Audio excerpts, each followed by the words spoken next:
Minha gente, esse Barcelona tá só começando, viu?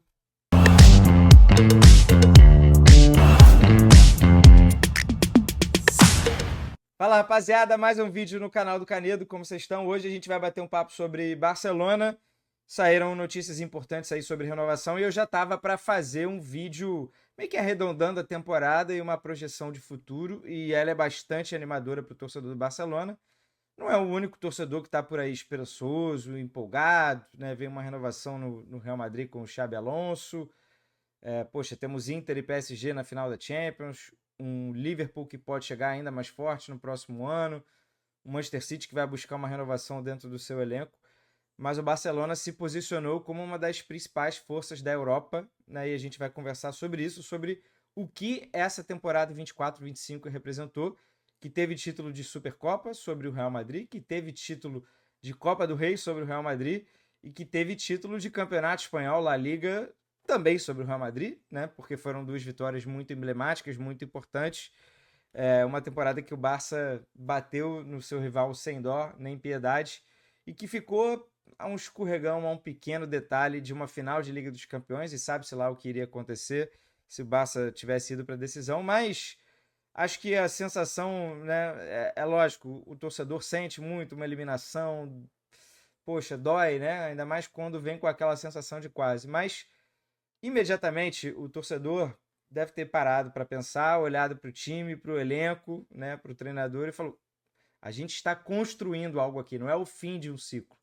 Pelo contrário, né, o Barcelona, essa temporada, ele pavimentou o sucesso dele. Eu separei um roteirinho aqui para a gente falar sobre alguns pontos importantes sobre o Barça, mas antes, como de praxe, aquele recadinho básico para você se inscrever no canal, ativar o sininho, deixar o like no vídeo e também um comentário no fim. Faz tudo aí, todo o pacote que tem que fazer para ajudar o canal do Canedo a crescer, tá? Vamos lá. Era para ser um ano de transição, sem grandes contratações, com a utilização da base, um técnico novo no banco, né, o Hansi Flick, depois da experiência-chave.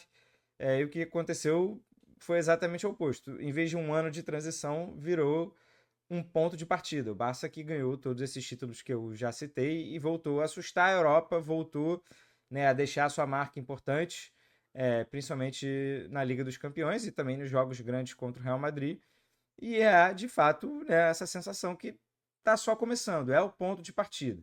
Então, tudo passou primeiro pela chegada do Flick, né? Treinador sem nenhum passado colher, né? Um treinador sem história no Barcelona, além do 8-2. Que história, né? Ele foi o treinador do Bayern de Munique naquele 8-2, a maior derrota da era Barcelona moderna, desde que eu me entendo por gente.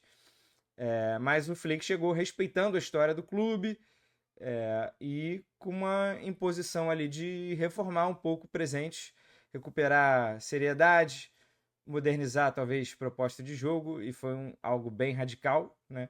E ele conseguiu também tirar o melhor de cada peça. Aí não existe, acho que, ilustração melhor do que o Rafinha. Rafinha de esnobado, entre aspas, pelo Xavi, sempre um cara que saía ali com 60 minutos de jogo, para um cara que passou a não jogar mais na sua posição, talvez antes mais confortável, que era a ponta direita. O Lamine Yamal tomou conta dali. O Rafinha foi deslocado para um lado esquerdo do campo, porém não como ponta esquerda, né? Um cara assim que aproveitava ali o corredor central como um ponta de lança, um jogador que aproveitava os espaços deixados pelo Lewandowski e fez muito gol nessa temporada, né? Bastante gol. E além do Rafinha, assim, Pedri jogando uma bola absurda, o Lewandowski conseguindo ser muito importante em número de gols. E houve, assim, além da questão tática dessas mudanças, uma gestão humana também. É, Li muitos relatos aí depois de reportagens depois do título espanhol, arredondando a temporada, e muitos disseram que o Flick foi muito importante em questão motivacional, honestidade. Ele, ó, você vai jogar agora, você não vai. O elenco do Barcelona estava um pouco desanimado e passou, né, a virar um elenco faminto por títulos e, enfim, acabou conseguindo títulos importantes, os principais títulos na Espanha, e ficou isso aqui de bater a final da Champions. Outro ponto importante é a consolidação dessa nova geração. É uma geração que tem fome, coragem e identidade com Barcelona, com La Masia. Lamine Yamal, 17 anos, Pau Cubarsí, 18 anos, o Baldé com 21, Gavi, 20, Bernal, 17, Fermin, 22, Ford, 18, Caçador, 21, Gerard Martin, 23. É uma safra, né? Alguns aí foram mais, menos importantes. Teve lesão importante ali no início da temporada. Mas, no geral, eu acho que o Barcelona pode bater no peito e dizer que tem a sua melhor safra desde a geração Messi, Piqué, Fábregas, um pouco antes ali, Xavi, Iniesta, enfim, são jogadores que têm cara, personalidade de Barcelona e futebol de Barcelona, né?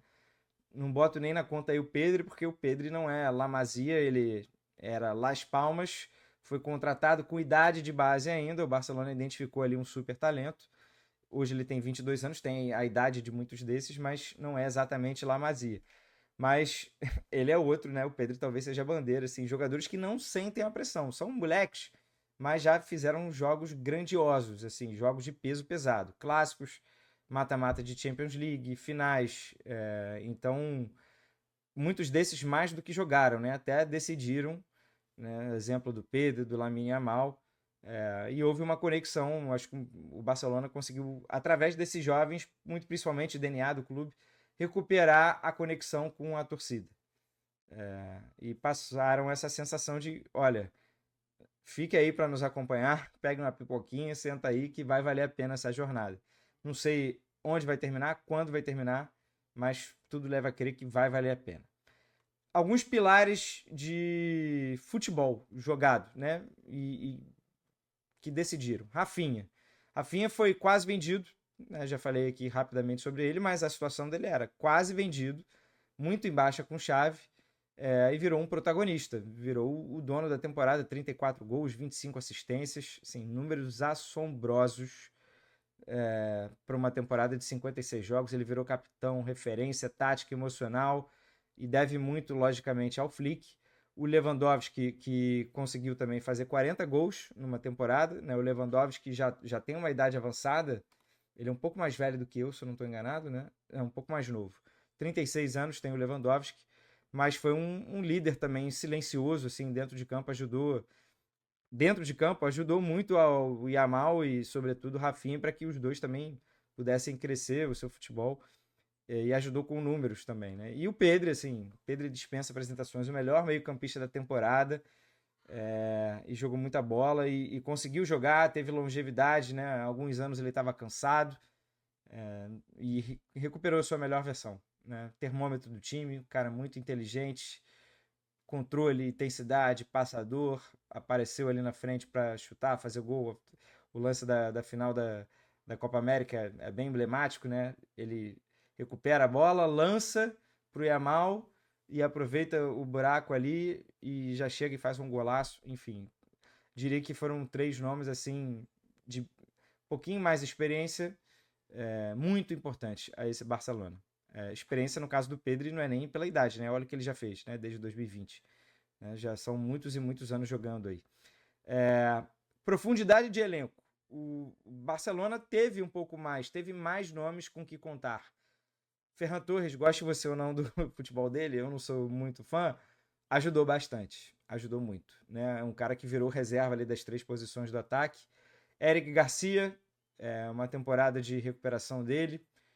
Fermin, um cara que também entrava bastante, ajudava. Gavi, mesmo voltando de lesão grave que o tirou da Copa América, da Eurocopa, lesão grave de LCA, também teve a sua importância. Né? A gente pode citar aqui o Inigo Martínez, um zagueiro que ajudou a controlar bastante a linha alta.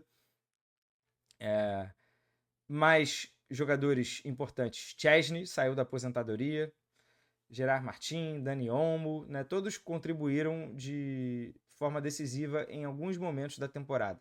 Em alguns jogos-chave, né? Você pode pescar ali, pô, esse aqui foi o jogo do Chesney. Esse foi o jogo que o Dani Olmo apareceu bem. Esse do Eric Garcia, do Ferran. Então foram, né, o Barcelona também contou com o elenco. Não existiria nada disso sem Yamal e Rafinha, beleza. Mas o Barcelona precisou contar com o elenco para conseguir o que conseguiu. Foram 30 atletas diferentes que tiveram minutagem ao longo da temporada. Isso é raro em se tratando de Europa. E mesmo assim manteve o nível E 19 dos 30 tiveram pelo menos 1.500 minutos. Ou seja, 16 jogos inteiros, mais de 16 jogos inteiros ali em minutagem. 19 também é um número representativo. Então o Barça teve elenco e está planejando ainda reforçar esse elenco. Sistema tático. É mais um ponto, um tópico importante. Linhas altas treinadas à exaustão. E era, em jogos grandes, um Deus nos acuda, né? É um sufoco. Mas, ao mesmo tempo, pau que dá em Chico, dá em Francisco. Foi o time que mais causou impedimento.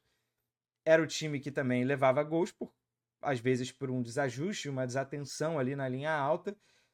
Jogo contra a Inter, isso pegou. Jogo contra o Real Madrid, 4-3, foi uma loucura, porque o Barcelona fez 4-2, estava com a linha altíssima.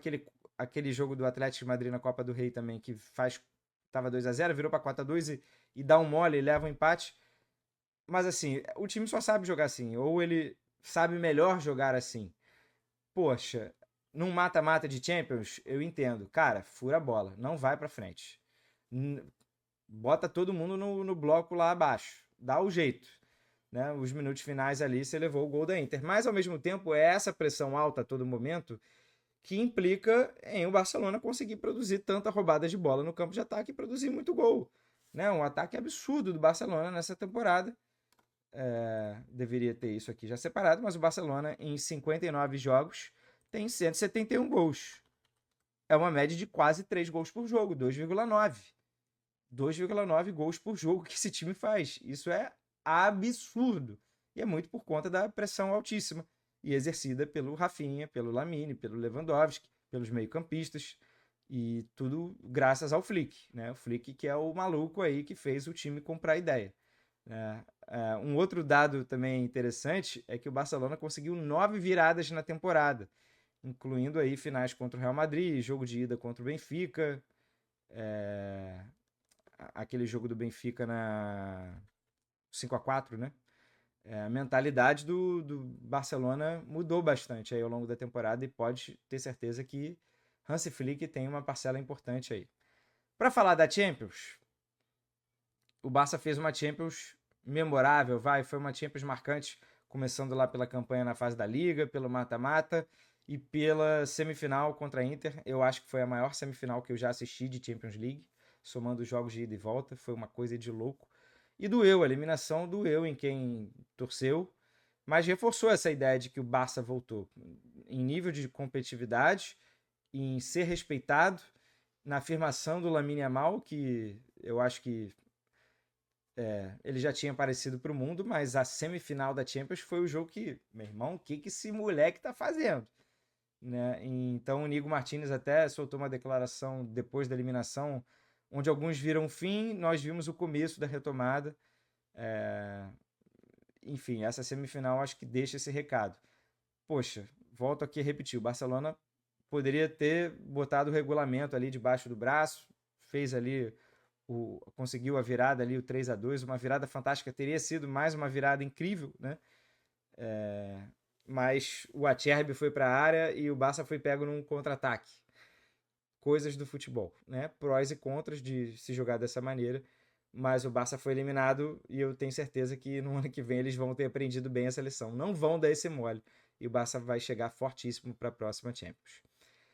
O clube quer mais, pensando aqui já em o que vai acontecer para a próxima temporada. O Barcelona acabou de conseguir renovações muito importantes. Tem a renovação, né, o Flick renovou até 27, Rafinha até 28. Lamine está com renovação encaminhada, Bernal, De Jong, Eric Garcia, Hector Ford também vão estender contrato. O Barça está buscando um goleiro confiável, pode ser o Juan Martínez do Espanhol, porque Chesney foi, né, uma obra do acaso, né, a lesão do Ter Stegen. O que a gente faz aqui? A janela fechou, não sei o que lá, pode contratar alguém sem contrato. Tiraram Chesney da aposentadoria, o fumante Chesney, e um cara que foi muito importante, né? E olha como ele conseguiu se sair jogando nesse esquema super exigente para ele também. Ele nunca foi um goleiro de jogar com os pés. Foi bastante interessante. Mas o Barça aqui é um goleiro confiável, um reserva para o Baldé, talvez na lateral esquerda, o Gerard Martin altos e baixos, e um 9, aí eu acho que principal, né? Alguém para reservar com o Lewandowski, que está cada vez mais velho, não vai aguentar o ritmo. E não pode ser só o Ferran Torres, né? Talvez precise de um 9. Eu acho que essa, para mim, é posição mais importante até que alguns titulares. O reserva do seu camisa 9. Porque ele é um cara que vai ser exigido em muitos momentos do jogo, né? 2 jogos. Ele vai entrar ali sempre aos 60, 70 minutos com a missão de fazer gol, né? Fazer gol é o que mexe no placar, é o que faz ganhar jogo. Então, é uma posição que não pode ser negligenciada. Ao mesmo tempo, é muito difícil você ter um 9 no banco satisfeito bom, como foi o Julian Álvares no Manchester City. O Julian Álvares, às vezes, jogava junto do Haaland, mas muitas vezes comia banco. E, cara, o Julian Álvares precisava jogar, porque ele é um baita de um jogador. Trazer aqui o exemplo do futebol brasileiro, Gabigol e Pedro. Né? O Pedro, em algum momento, ele falou, cara, quero sair do Flamengo, porque eu não tô jogando e eu sou muito bom. O Gabigol, beleza, pode ser bom ídolo, mas eu preciso jogar. E depois, quando foi o contrário, o Gabigol também falou, pô, vou sair, beleza, né? E acabou saindo. Então, o Barça acho que tem que contratar um 9, tem que acertar em cheio nesse nome, mas ao mesmo tempo um cara que conheça suas limitações. Pode ser um outro veterano, pode ser. Né, a Inter é muito boa com isso, né? Tem Thuram e Lautaro de titulares, mas tem ali Taremi, Arnautovic, jogadores que entram enfim, são aproveitados. A dúvida sobre goleiro, se o Ter Stegen volta como titular. Ele voltou mais ou menos agora, mas também dou o benefício da dúvida. E a excelente notícia é o aspecto financeiro. Pela primeira vez em muito tempo, o Barcelona vai voltar a contar com a regra do 1 por 1. A cada euro investido, né, a cada euro recebido, ele pode investir esse euro. Porque o Barça, para quem acompanha também a situação do clube, vendeu alma e mundo aí nos últimos anos, passou por aperto e enfim conseguiu aí, vai conseguir através da venda de camarote no Camp Nou. Outra notícia, outro ponto importante, o Barcelona volta ao Camp Nou na próxima temporada. Acho que ainda vai estar um pedacinho em obras, tem cobertura para fechar e tudo mais, mas já é alguma coisa, né? O Estádio Olímpico meio frio, um pouco distante, a torcida dali e tal, então acho que é uma outra boa notícia, né? Então a gente vai acompanhar essa janela do Barcelona, movimentações talvez um pouquinho mais ousadas. Vamos ver que posições ele vai atacar, mas eu diria que o Barcelona não começa do zero. Ninguém falaria, ninguém seria louco, né? O Barcelona hoje já começa lá na frente. Ele vai para a próxima temporada já sabendo que muita coisa está funcionando e está dando certo e que o futuro é brilhante pela idade de vários desses jogadores. Então, preparem-se, né? Vem aí o Barcelona muito fortíssimo. E um Barcelona que, acima de tudo, se reconectou com a sua torcida, com a sua ideia de jogo, com a sua autoestima, né? Como um time, como um futuro, né? Não a ideia de passado presa, né? De um Barcelona que ainda vivia muito da imagem do Messi, como seria essa era pós-Messi. Bem, a era pós-Messi chegou de vez, tá? Para quem tinha ainda alguma dúvida. E talvez seja uma era que venha com títulos, mais títulos relevantes. Conquistar a La Liga é difícil, né? Conquistar a Champions mais ainda. Eu tenho certeza que o Barcelona vai lutar por esses troféus na próxima temporada. É isso, ok? Gostou do vídeo? Né?